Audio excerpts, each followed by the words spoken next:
SIT की 46 पन्ने की यह रिपोर्ट, बड़ा खुलासा जो दर्शक अभी अभी हमारे साथ जुड़े हैं वो ये है कि एक एसआईटी गठित की गई थी उत्तर प्रदेश सरकार की तरफ से।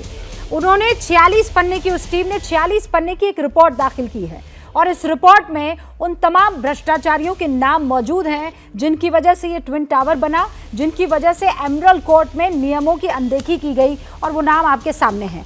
टावर के जिम्मेदार, करप्शन में टावर के जिम्मेदार कौन? मोहिंदर सिंह जो कि तत्कालीन सीईओ नोएडा अथॉरिटी के थे, एफआईआर में धांधली के जिम्मेदार वो हैं। फिर रवि प्रकाश है जो कि तत्कालीन एडिशनल सीईओ नोएडा अथॉरिटी के उस जिम्मेदारी को वो निभा रहे थे। रवि प्रकाश के बाद नाम आता है पीएन बाथम का जो कि तत्कालीन एडिशनल सीईओ नोएडा अथॉरिटी के थे। एफआरए में धांधली का इनके ऊपर आरोप लग रहा है। नोएडा अथॉरिटी के 9 बाकी अधिकारियों पर भी इसी तरीके के आरोप है। ये 3 नाम और 3 के साथ वो 9 नाम आपके सामने रख दिए मैंने। शलभ त्रिपाठी जी, सीधा सवाल आज यही है, ये लोग कब पकड़े जाएंगे? आपके यहां से बुलडोजर की रफ्तार वो चलते बहुत धीरे धीरे है, लेकिन सरकार वो बुलडोजर एकदम गति से उन भ्रष्टाचारियों की बिल्डिंगों पर चढ़ा देती है, बढ़िया काम करती है, लेकिन इनके हौसलों पर ये बुलडोजर कब चलेगा? गति भी बता दीजिए मुझे।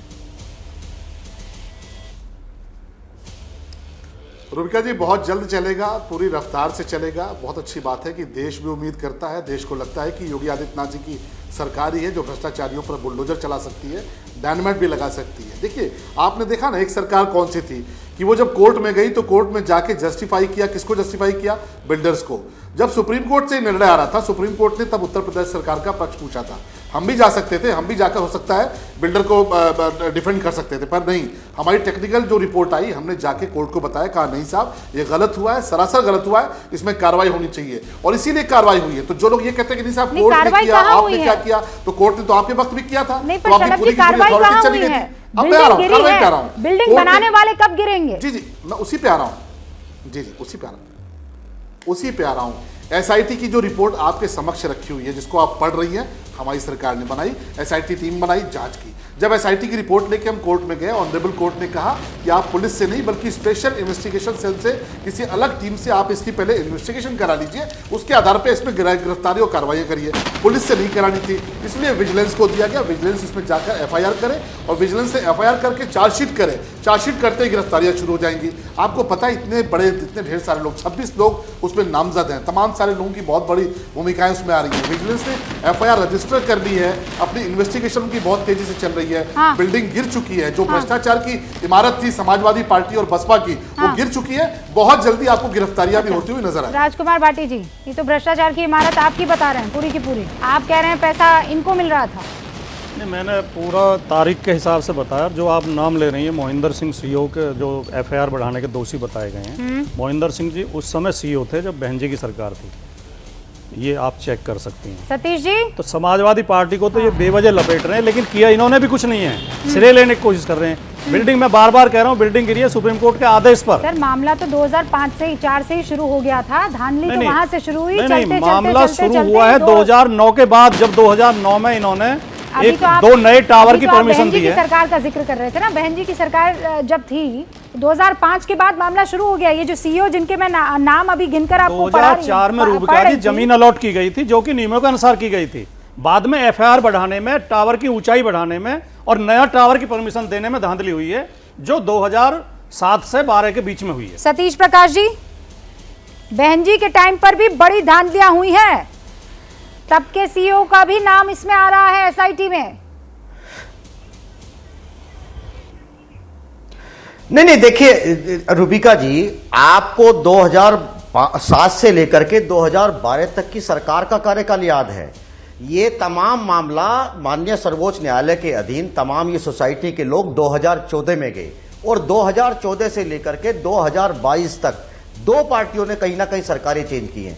और एक बात मैं आपको बता दूं कि एसआईटी का गठन उत्तर प्रदेश की योगी सरकार ने नहीं किया। एसआईटी का गठन सुप्रीम कोर्ट ने बाकायदा आदेश जारी किया। और एक बात आपको और सुनना पड़ेगा कि ये नोएडा अथॉरिटी सिर्फ 2007 में काम नहीं कर रही थी, 2017 में भी यही नोएडा अथॉरिटी काम कर रही थी और 2014 से लेकर के 2022 के बीच में नोएडा अथॉरिटी के तमाम लोग जिसको ये मानते हैं कि ये कहीं ना कहीं सरकार का पक्ष होगा, ये तमाम लोग विरोध कर रहे थे कहीं ना कहीं इस बिल्डर के पक्ष में थे। मेरा अरे कहना शलभ यह, मणि एक बात मैं त्रिपाठी और जी जो बता दूं, बात कह रहे कि जिस हैं आप कि जो समय बिल्डर को आप- संरक्षण देकर बिल्डिंग बनवाई जा रही जी। थी, वो किसकी सरकार में बनवाई जा रही थी? बिल्डर को संरक्षण कौन दे रहा था? इस आरोप का जवाब आप कौन मेरी देगा? बात सुनिए, नहीं, सुनिए, देखिए रूबिका जी, मैं आपको 100% आप इसको जाकर के अभी चेक कराइए कि जो आप डेट बता रहे हैं 2012 में सरकार चेंज हुई है और अप्रैल के जिस महीने की आप परमिशन की बात कर रहे हैं, बाकायदा उत्तर प्रदेश के अंदर चुनाव आचार संहिता लागू होगी थी। यह भी जांच होनी चाहिए कि चुनाव आचार संहिता में किसी भी सरकार को इस तरह के किसी काम की परमिशन नहीं होती। हाँ। इस बात की भी आप जांच कराइए। और दूसरी बात, अगर जहां तक आर्थिक भ्रष्टाचार का मामला है तो जरा शलभ मणि त्रिपाठी जी ये भी बता दीजिए कि बीजेपी का जो चुनावी बॉन्ड से पैदा होता है उसका 35% यही बिल्डर लोग देते हैं। हाँ। और ये एक बिल्डिंग नहीं है, नोएडा के अंदर ऐसी बहुत सारी बिल्डिंगें हैं जिनके ये जो ऊपर लोगों बिल्डर का लोग ध्यान देते नहीं हैं, है। वो क्या अगर जो एक ही वर्तमान पार्टी को दे सरकार रहे है हैं? वास्तव जी एक ही पार्टी को दे रहे हैं या नहीं, यहाँ आप सब सुनिए मिले ना, हुए हैं जी? 35%। देखिए हम रूबिका जी, बहुजन समाज पार्टी है, गरीबों की पार्टी है। वहां हर मजदूर आदमी 1-1, 2-2 रुपया पैसा देता है। हम बिल्डर से पैसा नहीं लेते, हम किसी अरबपति से पैसा नहीं लेते। बहुजन समाज पार्टी कार्यकर्ताओं की पार्टी है ना, वहां इस तरह का व्यवहार नहीं है। आप मुझे बता दीजिए, चुनावी बॉन्ड से अगर बहुजन समाज पार्टी ने कितना पैसा लिया है, ये भी आप बता दीजिए। ये तो शलभ मणि त्रिपाठी जी बताएंगे ना कि एक साल के अंदर जब कोरोना काल है और बीजेपी 5,000 करोड़ रुपए वसूल रही है बाकायदा चुनावी बॉन्ड से, उसका 35% यही बिल्डर दे रहे हैं, तो ये सवाल रहेंगे। लोग कहीं ना कहीं सवाल पूछते हैं ना रूबिका जी। गरीबों की देखिए, पार्टी। एक चीज मैं बतौर जरूर कहूंगा, सर, अगर शलभ मणि त्रिपाठी जी अभी भी समय है, बहुजन समाज पार्टी, गरीबों की पार्टी, आप ये सारी लाइनें तो इनका तो इस्तेमाल कर सकते हैं, लेकिन जब आप कहते हैं तो मुझे वो रुपयों वाली बड़ी सी माला भी दिखाई देती है। आपको याद होगा बहन जी के गले में थी, बहुत उस पर बवाल हुआ था। गरीबी जब कहते हैं तो वो नोट पता नहीं क्यों सामने आते हैं।